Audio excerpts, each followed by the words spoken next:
Hello po mga kapatid, isang mapagpalang gabi sa ating lahat. Ito naman po si Kuya Chris nagbabalik. Nawa po ay makinig po kayo sa aral at turo ng ating Panginoong Jesucristo. At nawa po ay magkaroon kayo ng time para makinig sa salita ng Diyos. Kasi kung nagkakaroon kayo ng time na magliwaliw, mag-travel, unwind, di ba?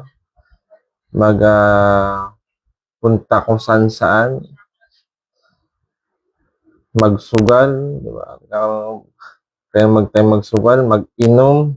Nawa po ay nagkaroon din naman kayo mga kapatid ng time para makinig ng salita ng Diyos. Ito po ay lahat po ay naukol sa nakasulat sa Biblia. Kung may mga ballpen kayo or mga cellphone, pwede nyo pong isulat yung talata at basahin nyo sa Biblia kung naroon po yun. At itong Bible na to ay ginagamit rin naman ng halos karamihan ng mga religion, mga sekta. Kaya kung nabasa nyo sa Biblia at hindi naman tinuturo sa inyo, magtaka na po kayo. Kasi nga po, lahat po dapat ng pinapangaral na salita ng Diyos ay dapat ay lahat ay nasa Bible. May basis tayo kung saan nanggaling yung salitang yun, kung sino nag-utos, kung sino nagturo. Pero kung yan po ay utos ng tao, pag-isipan po natin kung susundin natin yung mga bagay na yun.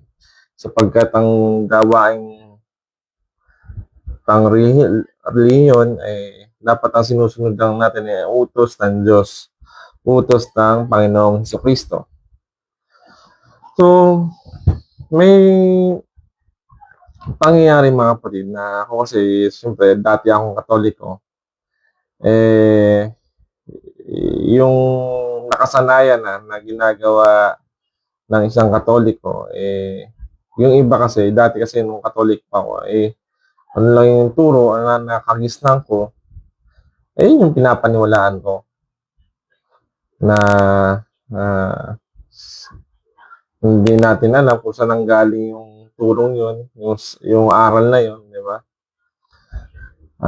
Example niyan, yung pagbibinyag, di ba? Yung pagbibinyag ba sa Katoliko ng bata ay sino ba nag-utos niyan? Kanino bang aral yan?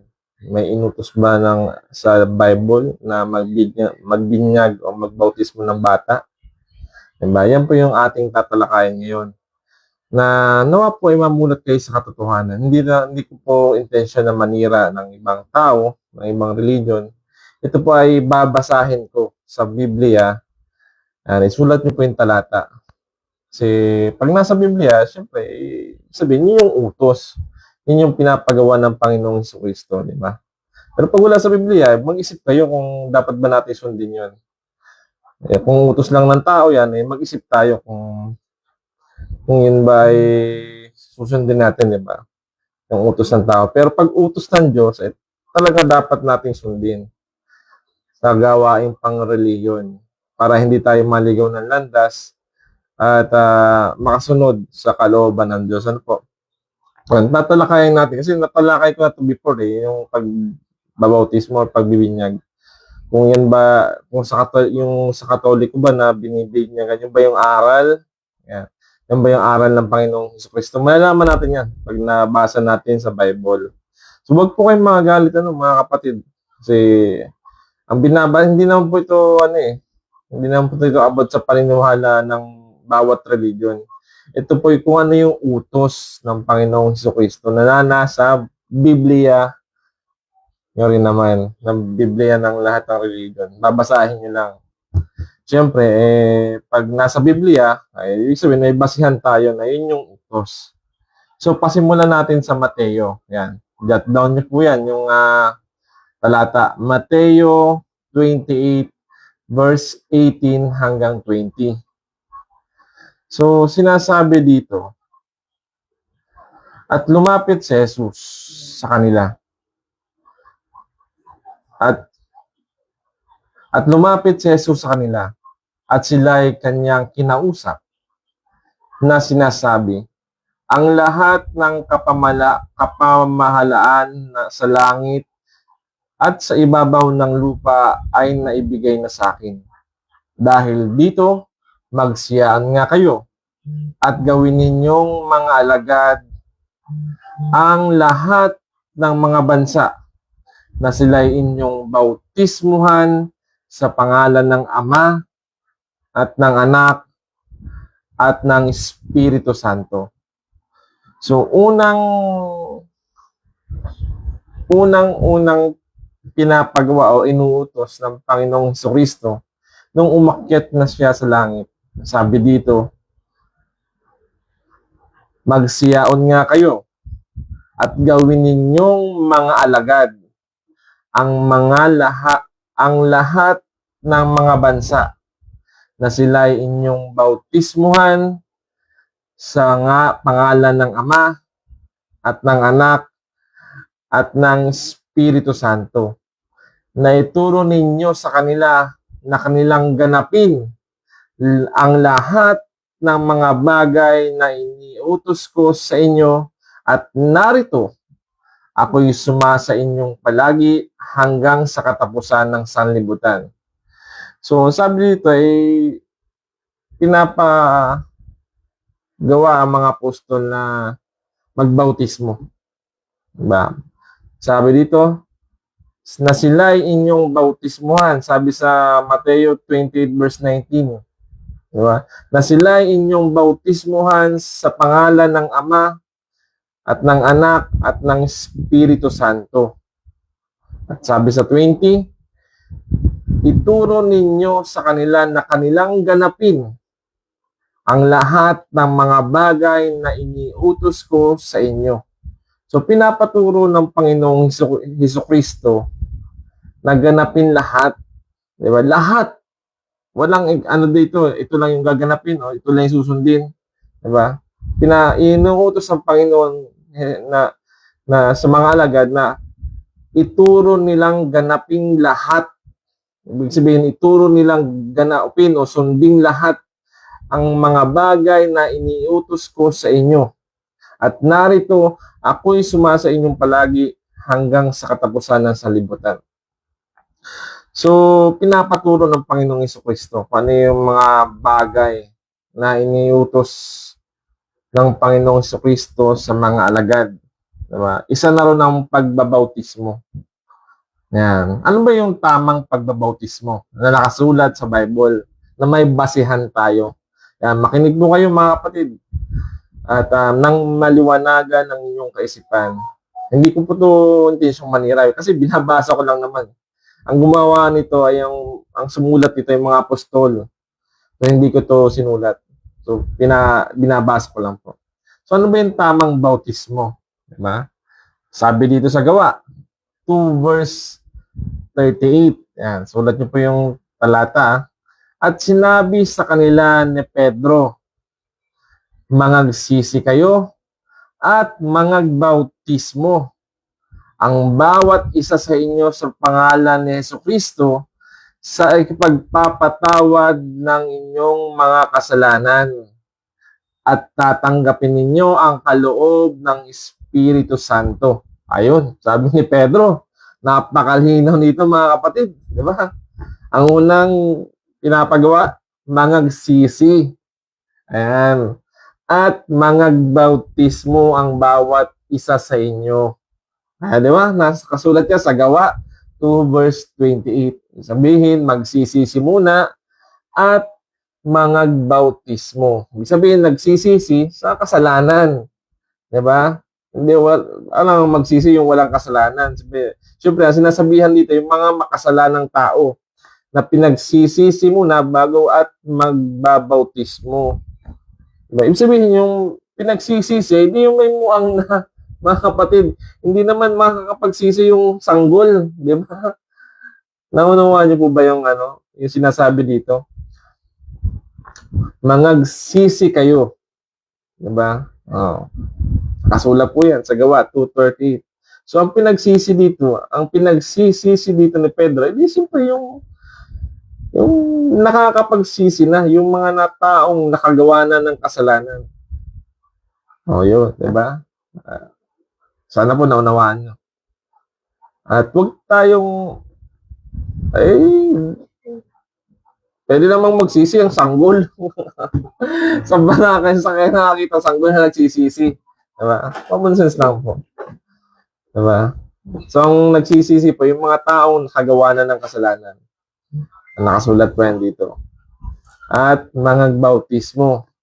Ang bawat isa sa inyo sa pangalan ni Jesucristo sa ikapagpapatawad ng inyong mga kasalanan. So, para mapatawad ang inyong mga kasalanan, so yun, dapat magsisi at mga bautismo. Yun, yung palang pagbabautismo at para daw sa ipagpapatawad ng ating mga kasalanan. Yun yung process na tinuturo ng mga alagad noong una.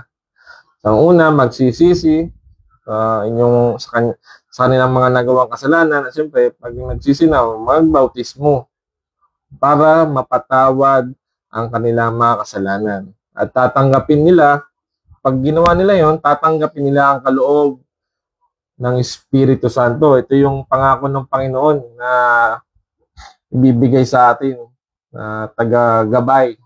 Siya yung kapalit ng Panginoong Jesucristo na tagapaggabay sa atin. Siya yung nagsasabi ng katotohanan na mula sa ating Diyos sa mga pangyarihan sa lahat. Diba?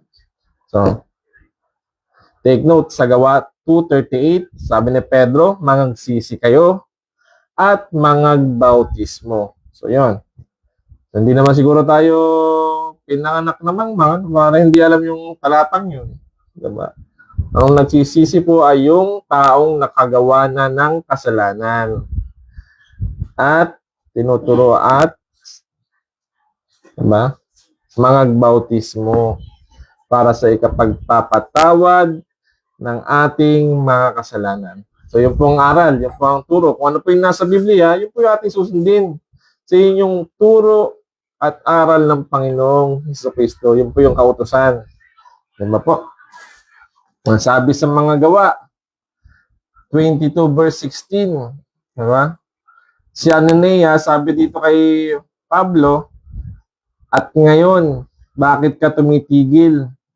Magtindig ka at ikaw ay magbautismo. O, diba? Si Pablo, hindi naman to sanggol eh. Diba? Si Pablo ay may kamuwang na. Sabi ni Ananias, magtindig ka at ikaw ay magbautismo at hugasan mo ang iyong mga kasalanan na tumatawag sa kanyang pangalan. O, diba? May muwang na yun. Ibig sabihin, diba si Pablo dati umuusig sa mga taong naniniwala kay Jesucristo na sumasampalataya kay Jesucristo, ang mga taong nababalitaan niyang mga nanalig kay Jesus ay pinapapatay niya, kinukulong, di ba? Ayan, si Pablo ngayon tinawag. Sabi ni Ananias, nung binulag to si Pablo ni Jesucristo. Sabi ni Ananias, nung pinadilat na yung kanyang mata, magtindig ka at ikaw ay magbautismo at hugasan mo ang iyong kasalanan. Di ba? Ang daming nagpapatunay na ang binabautismuhan po ay yung taong may muwang na, yung taong may nakagawa na ng kasalanan. Yan po. Maliwanag po yan mga kapatid. Sabi sa Mateo 3 verse 13 hanggang 17. Di ba? Ito'y kwento sa Mateo. Nang magkagayoy na paroon si Jesus mula sa Galilea at lumapit kay Juan sa ilog ng Jordan upang siya'y bautismuhan niya. Datapwat, ibig siyang sansalain ni Juan na nagsasabi, kinakailangan ko na ako inyong bautismuhan at ikaw ang naparito sa akin.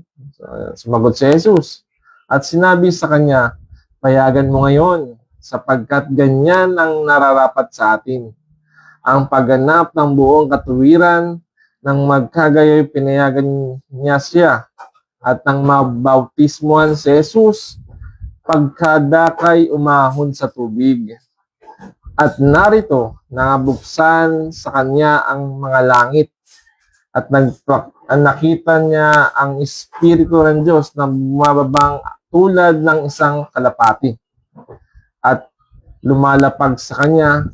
At narito ang isang tinig na mula sa mga langit na nagsasabi, ito ang sinisinta kong anak na siya kong lubos na kinalulugdan. Diba?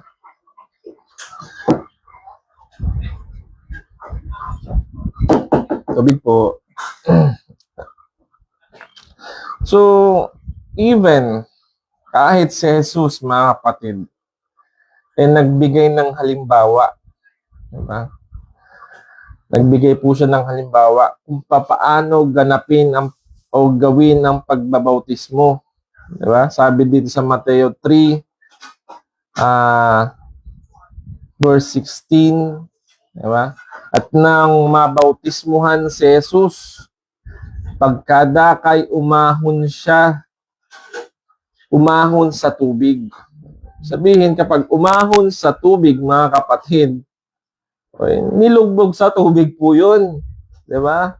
Nilubog. Siyempre, umahon ka sa tubig, galing ka sa tubig. Inahon ka, umahon sa tubig. At narito nangabuksan sa kanya ang mga langit. Diba? Kahit siya ay walang kasalanan, nagbigay siya ng halimbawa. Diba? Na kung paano ganapin ang pagbabautismo. Diba? Pumunta si Jesus sa ilog ng Jordan kay Juan Bautista. Diba? At nagbigay siya ng halimbawa kung paano ganapin ang bautismo. Ito yung paglulubog po sa tubig, mga kapatid, mga kapamilya. Huwag po tayong mabulag sa katotohanan. Ito po yung turo at aral ng Panginoong Hesukristo. Imulat nyo ang inyong mga mata, mga kapatid. So makinig tayo sa utos. Makinig tayo kung ano yung tamang aral, tamang pagbabautismo na itinuro ng Panginoong Hesukristo. Ito po yung paglulubog sa tubig, mga kapatid.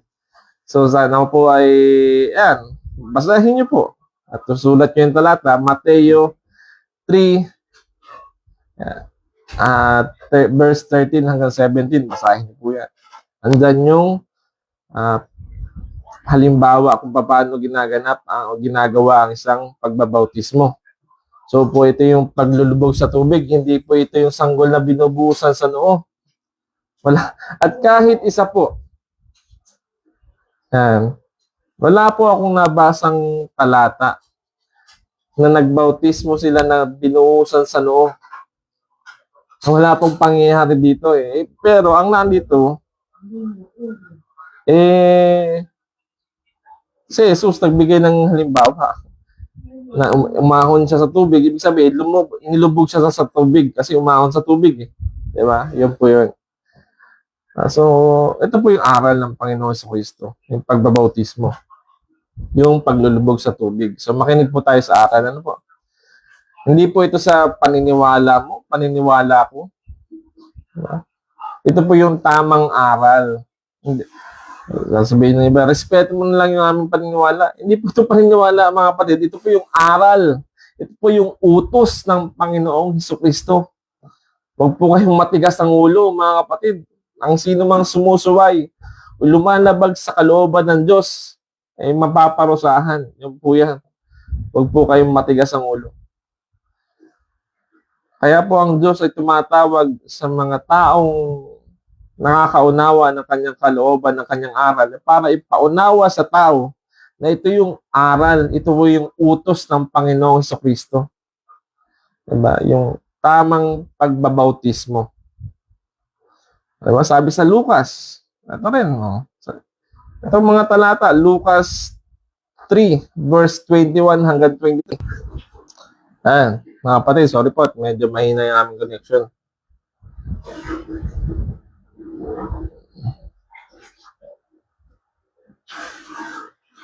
And sabi sa Lucas 3,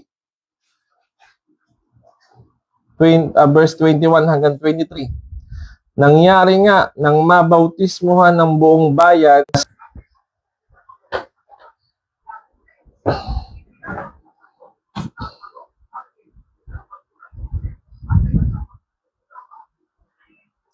Yan, sabi dito sa Lucas, Lucas 3 verse 21 hanggang 23.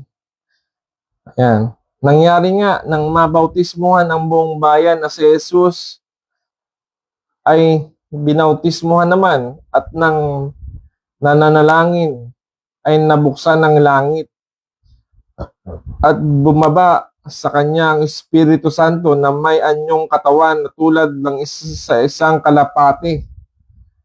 At nanggaling ang isang tinig sa langit, ikaw ang sinisinta kong anak, sa iyo ako lubos na nalulugod. At si Jesus din, nang magpasimula siya magturo ay may gulang na 30 taon. Di ba? Ang mangaral si Jesus at nang binautismuhan ay may gulang na 30 taon. Di ba? May gulang na, may kaisipan na. So, hindi po to yung baby na binubuhusan sa ulo, sa noo. Ano po? Sabi sa Marcos 15 verse 16, pagkatapos, sinabi ni Jesus sa kanila, humayo kayo sa buong mundo at ipangaral ninyo ang magandang balita sa lahat ng tao. Ang lahat ng sasampalataya at magpapabautismo ay maliligtas, ngunit ang hindi sasampalataya ay mapaparusahan. So, di ba? Ang pagbabautismo pala ay isang way ng kaligtasan. Di ba? Kasulat po dito. So, mga kapatid, tayo po ay makinig sa aral. Sa aral at turo ng Panginoong Jesucristo. Ang sabi dito, ang lahat ng sasampalataya at magpapabautismo ay maliligtas. Sabi ni Jesus, ang pagbabautismo pala ay may kaligtasan. Diba? Ngunit ang hindi sasampalataya ay paparusahan. Ayun, malinaw po, nakasasaad po dito. Diba? So, yung mga bagay na turo at aral ng Panginoon si Kristo, dapat natin sundin. Sapagkat ang nag-utos nito ay Diyos, anak ng Diyos, mga kapatid. Diba? Ang utos nga ng hari, pag hindi natin nasunod, diba? Pugot ang ulo sa panahon ni Moises. Kapag hindi mo nasunod yung kanyang kautusan, kaya mamatay ng walang awa. Diba? Ang utos pa kaya ng Panginoon, napakapag nilabag natin at hindi natin nasunod. Anong parusa? Anong higpit ng parusa na iyong matatamo? Diba? Ito yung pagbubulid sa impyerno, mga kapatid. Kaya matakot po tayo sa Diyos. Matakot po tayo sa utos ng Panginoon sa Kristo.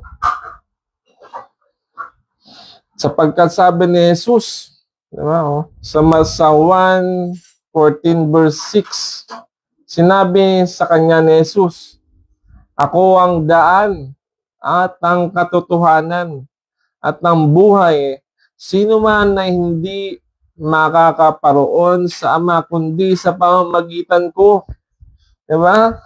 Maliwanag po na sinasabi nito ni Jesus.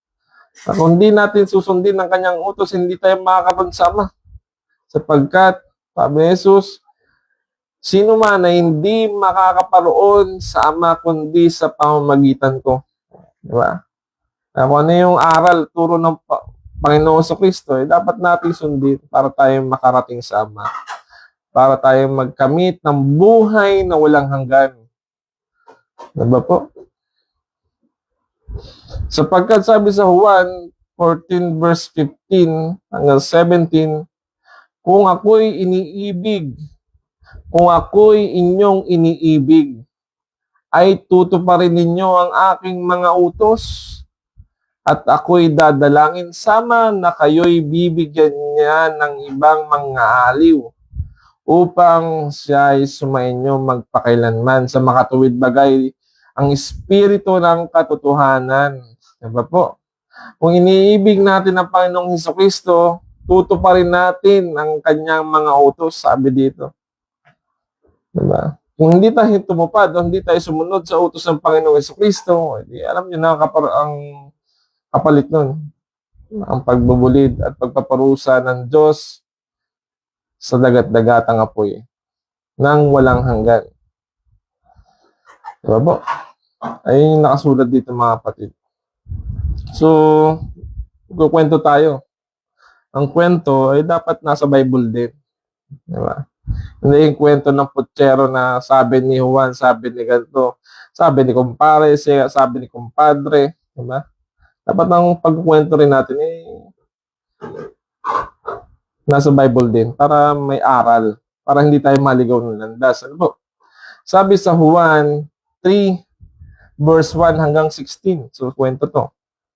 May isang lalaking nga sa mga Pareseyo na nagngangalang Nicodemo, isang pinuno ng mga Hudyo. Ito rin ay naparoon sa kanya ng gabi. At sa kanya ay nagsabi, Rabbi, kasi ang ibig sabihin ng Rabbi, guro yun. Nalalaman naming ikaw ay isang guro na nagbuhat sa Diyos sapagkat walang makakagawa ng tanda ng iyong ginagawa maliban na kung sumasa kanyang Diyos. Sumagot si Jesus at sa kanya'y sinabi, katotohanang sinasabi ko sa iyo, maliban ng tao'y ipinanganak na muli, ay hindi siya makakakita ng kaharian ng Diyos. Sinabi sa kanya ni Nicodemo, paanong may panganganak na ang tao sa kanya na kapag matanda na?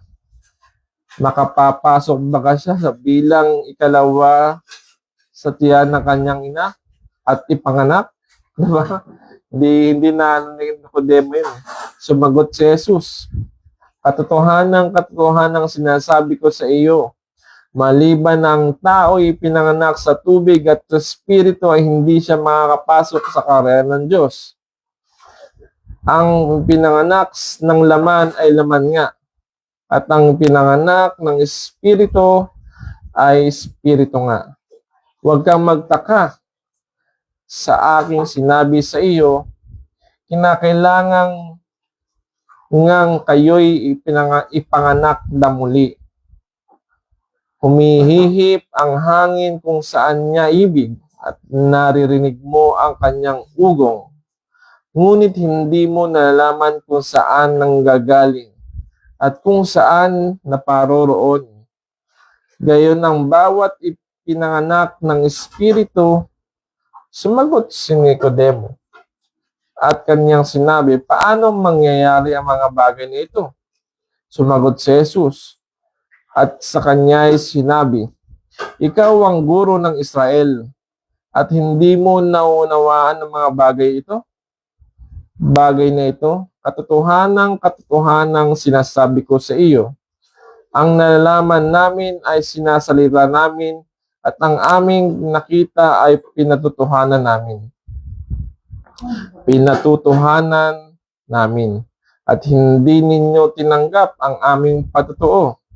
Kung sinabi ko sa inyo ang mga bagay na nauukol sa lupa at hindi ninyo pinaniniwalaan, paanong paniniwalaan ninyo kung sabihin ko sa inyo ang mga bagay na nauukol sa langit?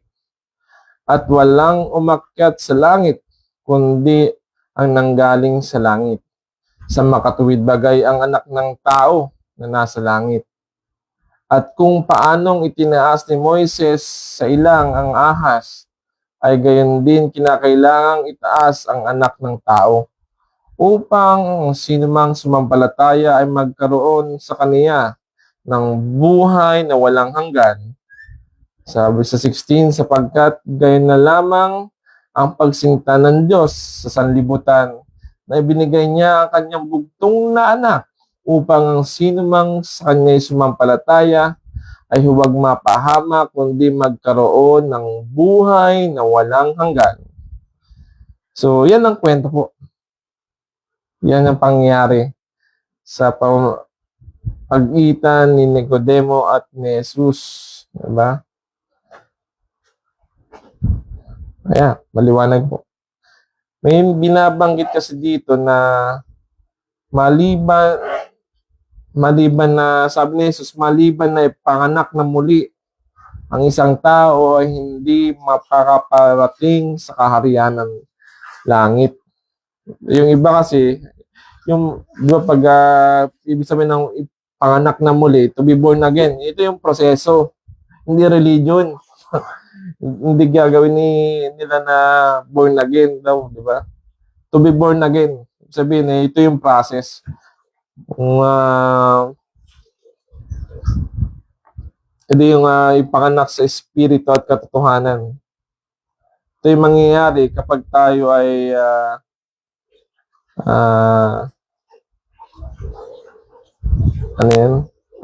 binuhay na mag-uli ng Panginoong Jesucristo at ginawa tayo parang anyong espiritu. Saka tayo makakarating ng kaharian ng Diyos. Ayun po yung sinasabi dito ng Panginoong Jesucristo. Kasi hindi tayo makakarating sa langit kung anyo tayong tao, yung may laman. Ito yung nangyari kay Jesus na, di ba, nung nasa laman pa siya, hindi siya nakakapunta sa hindi siya nakakapunta sa taas. Pero nung binuhay si Jesus, nung ikatlong araw, nung pagkamatay niya, di ba, siya yung nag-anyong espiritu.